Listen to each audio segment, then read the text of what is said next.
பிரான்சில் வேலை தேடுபவர்களுக்கு புதிய தண்டனை முறை அறிமுகப்படுத்தப்பட்டுள்ளது. 2023ஆம் ஆண்டு முழு வேலைவாய்ப்பு சட்டத்தின் அடிப்படையில் வேலைவாய்ப்பு ஒப்பந்தத்தில் கடமைகளை பூர்த்தி செய்ய தவறினால் இந்த நடவடிக்கை எடுக்கப்படும் என அறிவிக்கப்பட்டுள்ளது. அதற்கமைய வேலை தேடுபவர் தனது கடமைகளை நிறைவேற்ற தவறினால் 1 முதல் 2 மாதங்களுக்கு குறைந்தபட்சம் 30% சலுகைகள் நிறுத்தி வைக்கப்படுவதன் மூலம் அபராதம் விதிக்கப்படும். மீண்டும் நிகழ்ந்தால் தற்காலிகமாகவே அல்லாமல் முழுமையாகவே உதவித்தொகை நிறுத்தப்படலாம்.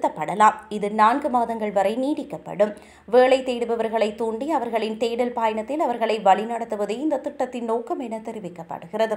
ஒரு சந்திப்பில் பங்கேற்காததற்காக மட்டும் தண்டிக்காமல் உண்மையான வேலை தேடல் முயற்சியை அடிப்படையாக கொண்டு தண்டனை அளிக்கப்படும்.